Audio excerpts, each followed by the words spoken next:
This is your Friday daily delivery. I'm Michael Rand, enjoying your day, I hope, everybody. God, this weather this week has been awesome. Enjoy these days while we have them. Enjoy this podcast while you have it, too. Glad you're along with me again. Got a lot of good stuff coming up on today's show. Was out at the All-Metro Sports Awards the other day. Great Star Tribune event honoring high school athletes, high school coaches, the best plays and teams of the year, and had an opportunity to talk to quite a few of the athletes out there about how and why they consume their sports these days as viewers. I just was curious. I don't usually have an audience of such a large number of, really elite athletes, elite, young sports fans. So I asked a lot of them kind of how they watch sports, if they're sports fans, just kind of how sports are consumed by the younger generation, the kids these days. And I really thought their answers were interesting. So I'm going to assemble those for you and play those back on today's show. Also have Chiken Fingerz 69 of Twitter fame, of the Sportive podcast.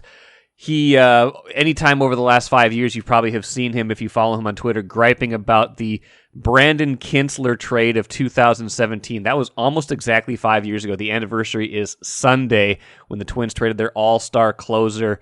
Kind of a complicated trade, complicated year, and just thought it'd be kind of fun to have him on to kind of talk about that trade, how it relates to this year's trade deadline, and just have a little fun with that. So that'll be coming up in a little bit as well. But first, what did I miss? I got to start Vikings, even though we talked a lot of Vikings on Access Vikings podcast Thursday. New episode came out, first one of those in a little while, but those will become a lot more regular now that we're into training camp. We got into some Kirk Cousins talk at the beginning of that show, but I wanted to expand on that just a little bit because I had an extended thought on just kind of where Kirk Cousins is as he enters. He's been in this league a decade.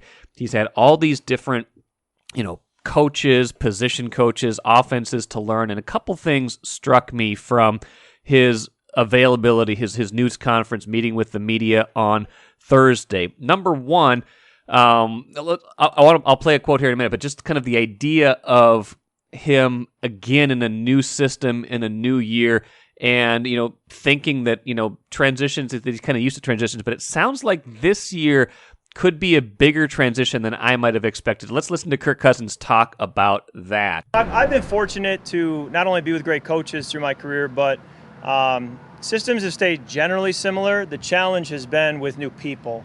So you have new people in those seats, in those positions, so there's always differences. This year would probably be one of the larger years when it comes to actually having a major change in the terminology and in the actual playbook.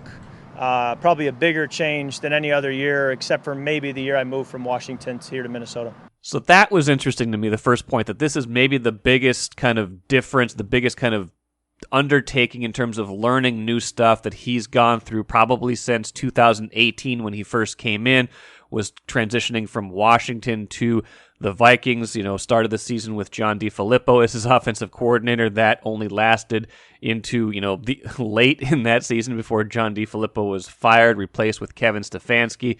The musical chairs of offensive coordinators started. But that was interesting to me, that this is kind of a heavy lift for him in terms of the changes this year. More to the point, though, is an interesting kind of digression he had in the middle of his news conference, kind of talking about what Kevin O'Connell is seeing and how Kevin O'Connell kind of wants him to process certain plays. So let's play that as well. I remember on a concept we had in OTAs in a practice, I said no to a route over here, threw a route over here, and afterwards he said, hey, I want you to take that with that look. Don't progress. And, prior to him saying that, I would have progressed every time. So you say, okay. And then we probably ran that play a half dozen times again in the spring.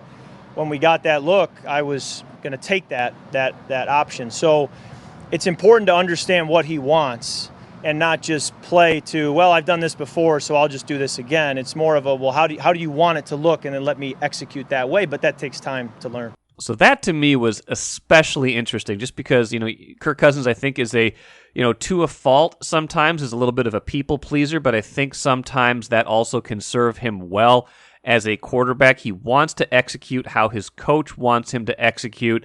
And for the first time in 5 years, at least, the head coach, not just an offensive coordinator, not just a position coach, has more of a vested interest in how these plays are going to look, how he's going to execute them. Maybe not just in terms of be careful with the ball, but this is exactly what I want you to do on this play. He just did not have that when Mike Zimmer was the head coach. And I'm not saying that's right or wrong, if that's good or bad. I'm just saying that is a big difference when your head coach is telling you, hey, when you see this look, I want you to go over here. When this is happening, I want you to do this. When you have an offensive-minded head coach that's trying to give him that direction.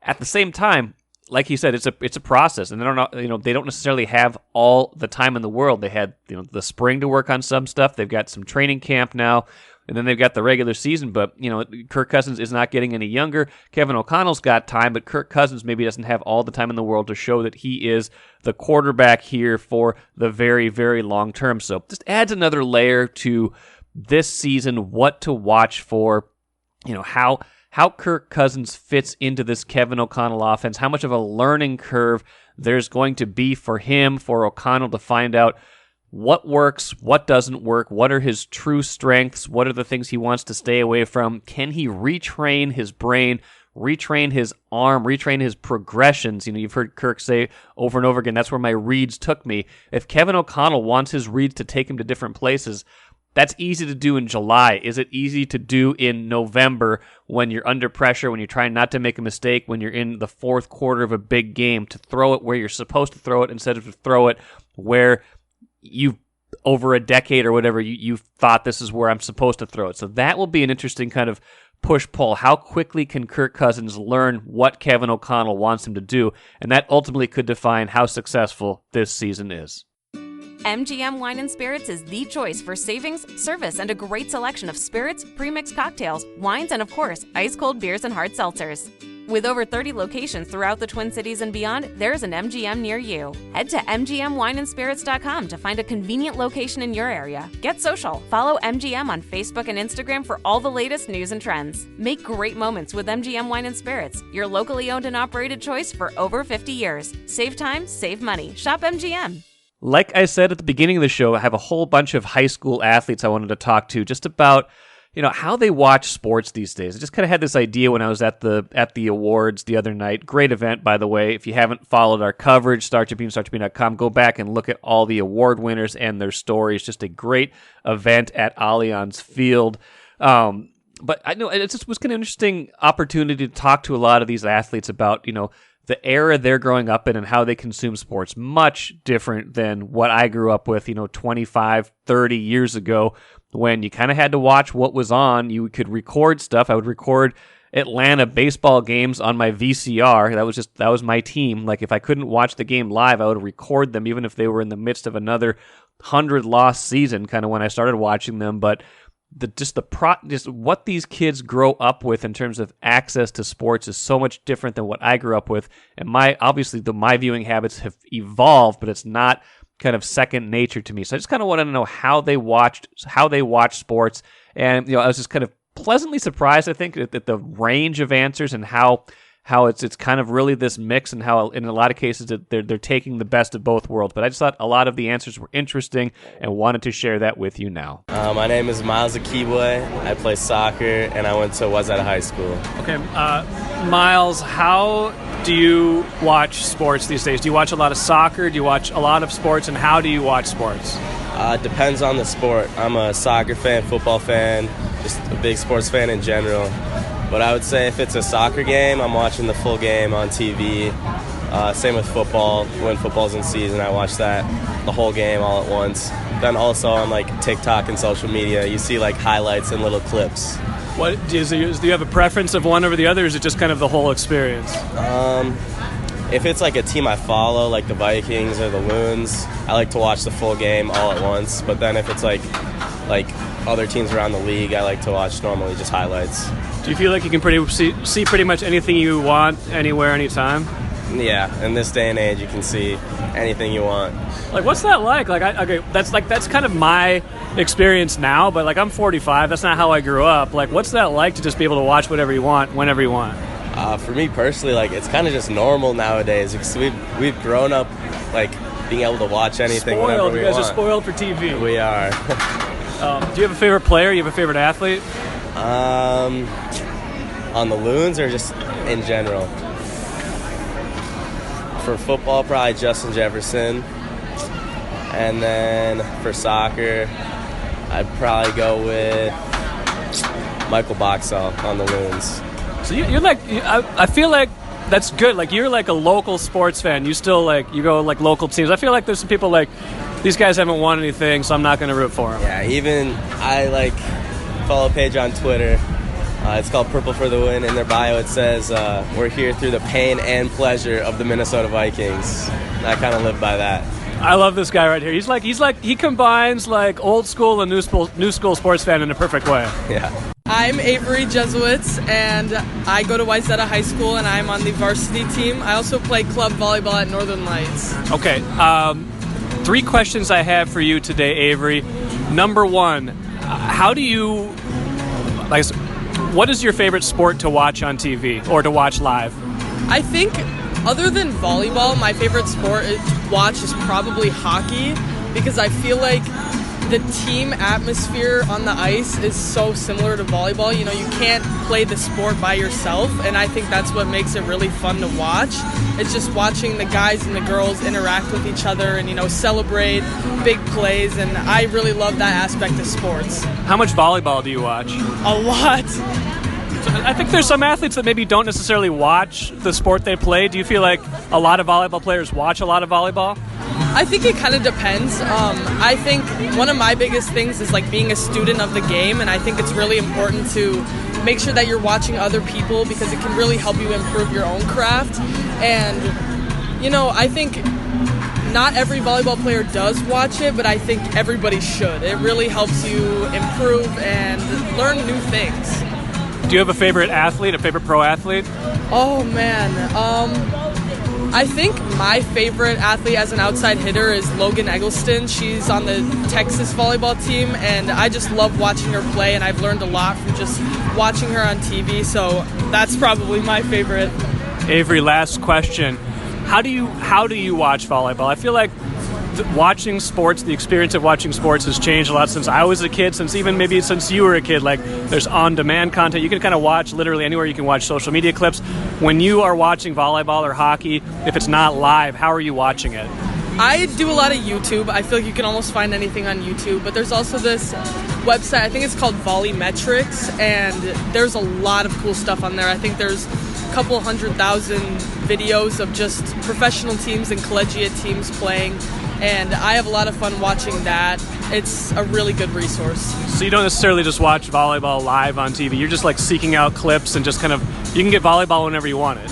Yeah, I mean, I like watching it live, but also if I'm trying to work on something specific, I'll look up a skill and look up like a professional doing that skill, and that really helps me learn, and I'll take notes with it too sometimes. So, yeah. Awesome. Avery, I really appreciate it. Enjoy the night, okay? Yeah, thank you so much. I'm Matt McFadden. I play football for Eden Prairie. Jermel Taylor, I play football at Eden Prairie. Andy Kaiser, I play football for Eden Prairie. I'm Jacob Kaiser. I'm retired. Semi-retired. You can still play.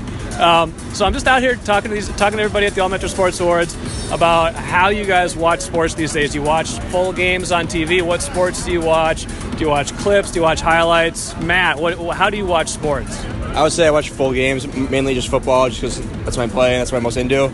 I watch also a lot of basketball, college basketball most per se, and varsity badness for sure. But yeah, definitely full games. I don't really watch like a lot of highlights.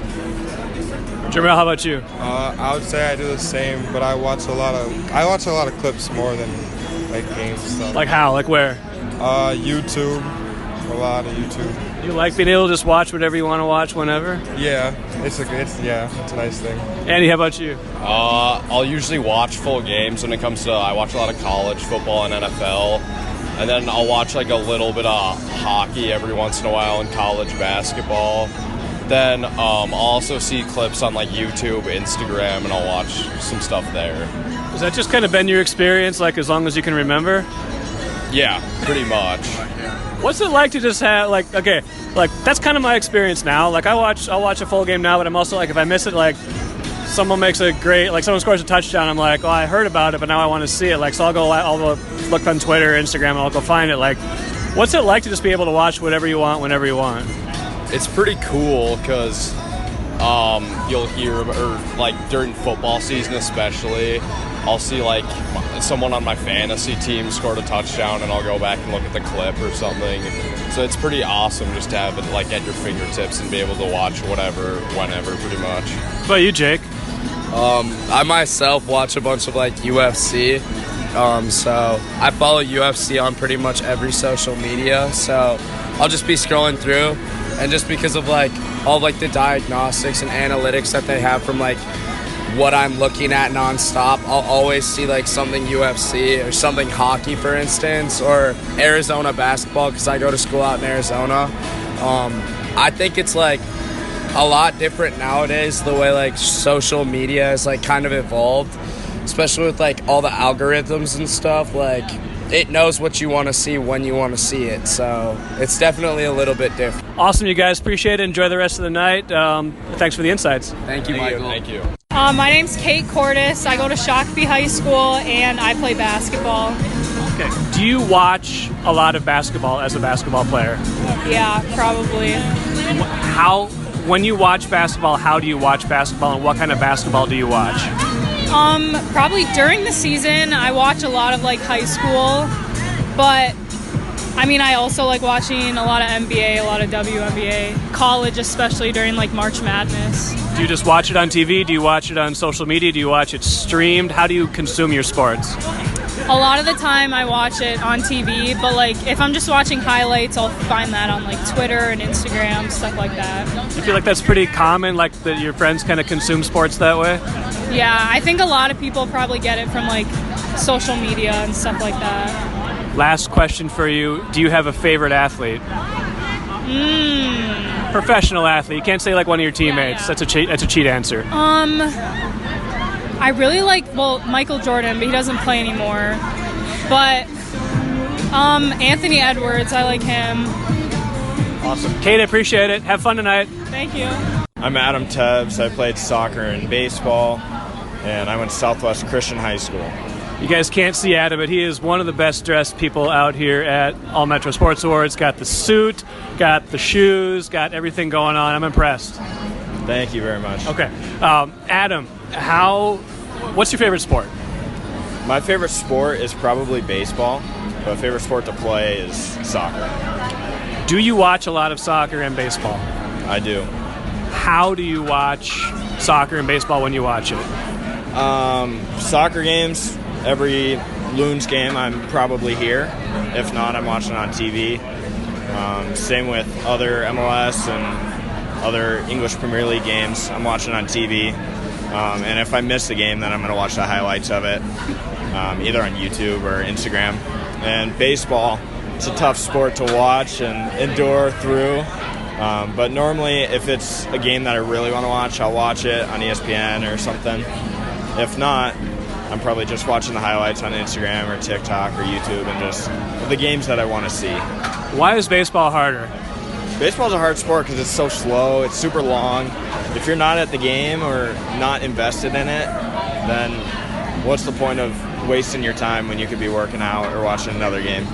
Do you feel like that's a common sentiment among your baseball teammates? Like, I was a baseball player growing up, and like, at that point I was like a huge Atlanta Braves fan. I would like watch every game. I'd record every game if I couldn't see it, and a lot of my teammates were like that too. But like, do you feel like your teammates now don't watch as much baseball because of the pace or because of whatever? At times, yes, for sure. Growing up, I was watching almost every game when I had way more free time. But now that I'm playing sports and don't have as much time to watch it myself, it just totally depends. And with the day and age we're in and the highlights that we get to see, it's way easier just seeing the highlights and going back to the game after you see the highlight and watching through it. Is there something baseball could do that would make you watch more? there's an aspect of they're trying to get that time clock in for the pitching, and if they speed the game up a little bit, or if like tickets are cheaper, I would love to go to more games. Last thing for you, Adam, appreciate it. Do you have a favorite athlete? Man, favorite baseball player. I'm not a Yankees fan, but I love Aaron Judge. I saw him in college at Fresno State and fell in love with him. Soccer player, it's got to be Erling Haaland for Manchester City now. He's a beast, one of a kind, and can't wait to see what he does with Man City. Do you seek out highlights of those players or follow them on social media? I follow them on social media. I don't watch as many highlights on them. Judge's home runs, though, you got to see them. They're amazing. He's epic. He's huge. He's having a monster year, too. Oh, yeah. Adam, appreciate it. Enjoy the rest of the night. Thank you very much. The kids these days, they are all right. Really enjoyed talking to all of those athletes that I caught up with out at the All Metro Sports Awards. Hope you guys enjoyed that. And it would be, think about your own viewing habits. Think about how they have evolved and how much access you have to sports, how many different ways you consume games. It really is a much different thing than it was even probably 5-10 years ago. Think about how much it's changed over the course of a lifetime. Speaking of 5 years ago, let's bring in Chiken Fingerz 69 now to talk about the 2017 trade deadline when the Twins, under 500, traded Brandon Kintzler. He still has not gotten over it. Let's get to that now. Special treat for daily delivery listeners today. Chiken Fingerz 69 of Twitter fame of the Sportive podcast joins me right now. Chiken Fingerz, I don't know if you realized this, but Sunday is the 5-year anniversary of when the Twins at the trade deadline in 2017 traded Brandon Kintzler, their all-star closer, to the Washington Nationals, if I'm not mistaken, in exchange for minor league pitcher Tyler Watson. Tyler Watson never really panned out, and this has been for the last 5 years. And you were in your, this is not revisionist history for you. You were down on this trade from the very beginning, and it has stuck with you over the course of 5 years. This to me strikes me as one of the things that you have been the most angry about in your whole life. So Chiken Fingerz 69, I ask you, have you ever been more angry? This is a semi-recurring segment on this show. Have you ever been more angry about anything in your life than when the Twins traded Brandon Kintzler? Michael, one, thank you for having me. Two, I have never been more angry. I was angry. I had never been more angry 5 years ago when it happened, and I've only become more angry about it since. At the time, I was angry about the trade for a number of reasons, but I'll run through the defenses I was given. I was offered from others on the internet for why the trade made sense. One, the Twins were out of it at the deadline. They were out of the race.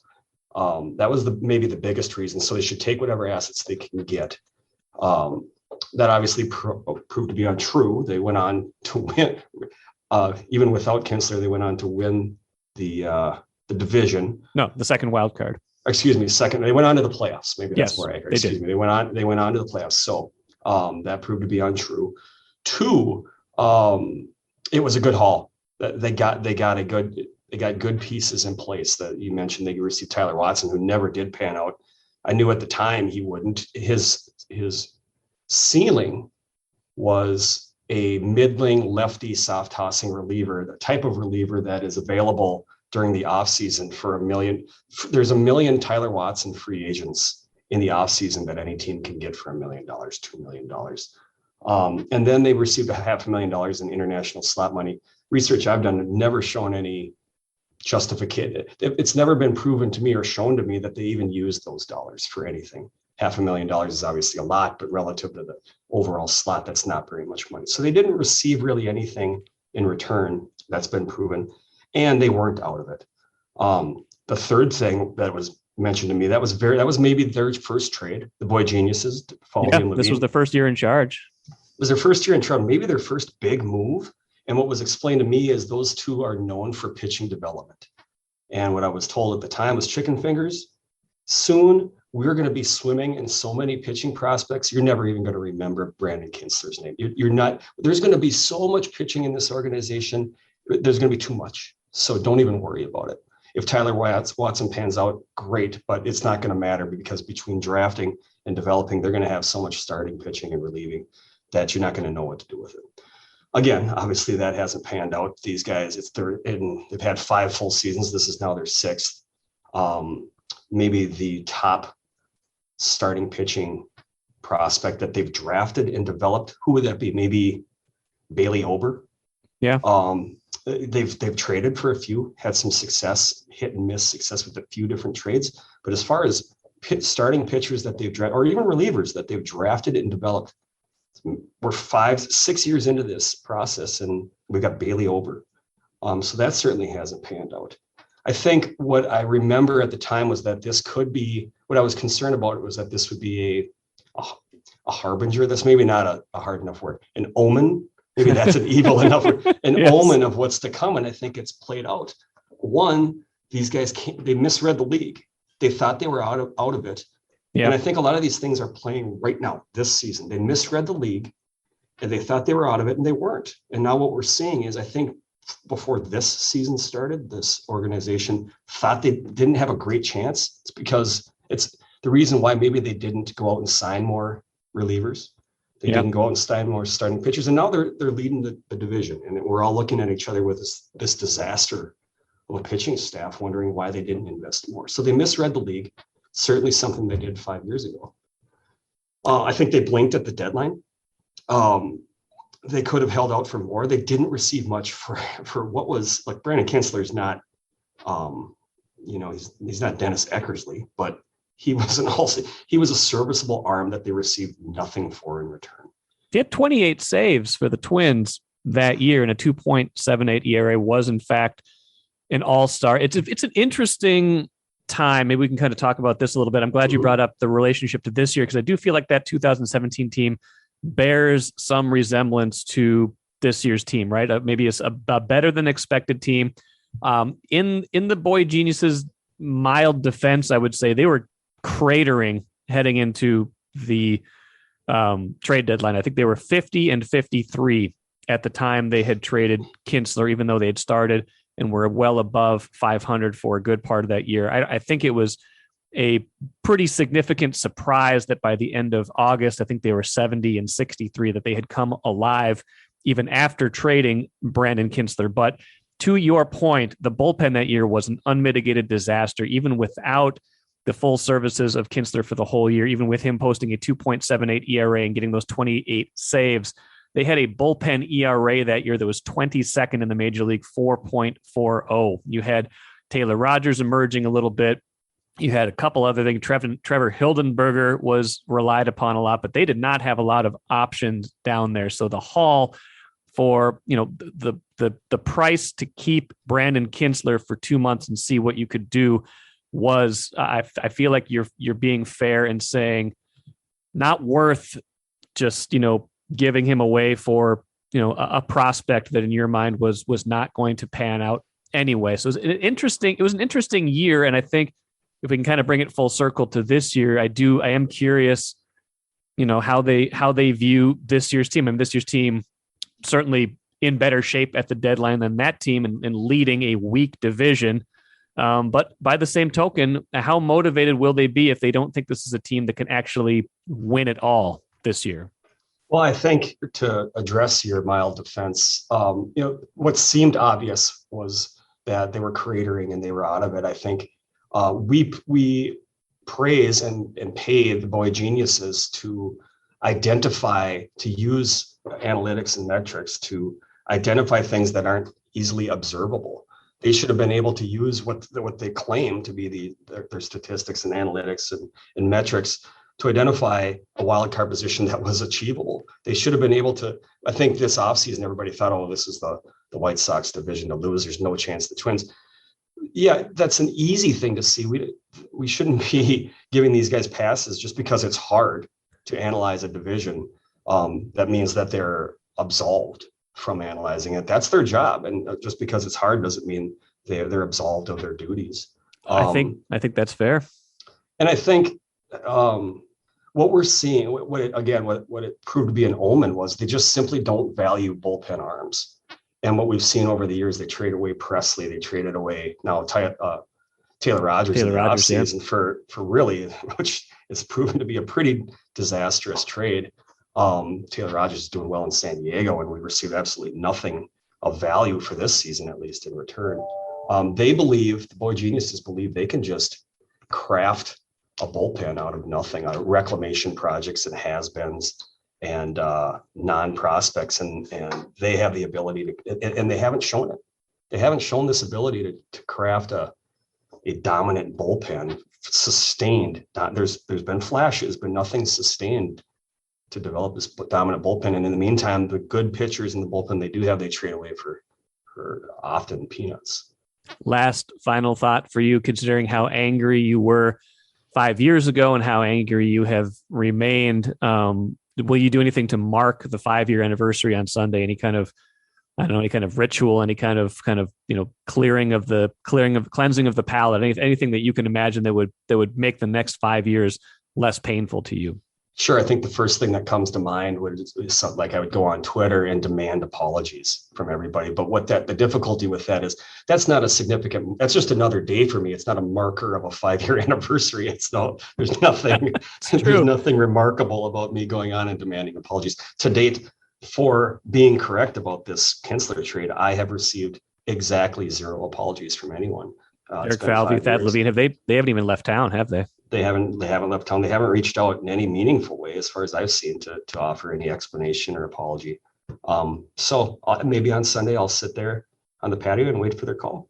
That sounds great. Well, I'm sorry you've been so angry, but I am glad we had a chance to revisit this shameful moment in Twins history, and I wish you the best of luck on Sunday. Thank you. Never been more angry, Mike. It had been a while since I had Chiken Fingerz on the show, but I really enjoyed having him, as I always do. He plays kind of this grumpy old man character on Twitter, and some of that is not an act, some of that is probably real. But the thing I always appreciated about him is that his reasons, his even if he's kind of overboard sometimes in his steadfast opinions, he does back them up with a lot of good relevant points and good relevant facts to the point that on more than one occasion I found myself saying, he'll change my perspective on some things sometimes. So he's just a good guy to talk sports with. So that was fun for me, and hope it was fun for you as well. Let's finish with the cooler as we kind of transition into the trade deadline, think more about trades. Twins, Padres over the weekend could tell a little bit more about what the Twins will do when the trade deadline hits early next week. Some of the biggest moves they made, though, already happened this past offseason, and one of the biggest was Taylor Rogers going to the Padres. They'll be faced with the idea of that trade they made and probably wouldn't do it again. However, did you know that if you stopped paying attention when Taylor Rogers had a 0.44 ERA on May 27th, things have gone really poorly for him since. An ERA of over 8 since then, and now on the season, an ERA of 4.35, even though he's racked up a ton of saves, even though it seems like he's pitched into a little bit of bad luck based on his ERA versus his FIP. It is an interesting kind of dichotomy. We think of Taylor Rogers as having this whole shutdown season. Really, he's had half a shutdown season and half of a pretty poor season. So think about that as you watch the games this weekend. That will do it for me today. That will do it for me for the week. Should be back at it on Monday with Patrick Royce. Until then, enjoy the weekend, everybody. I'm Michael Rand. See you again in a few days.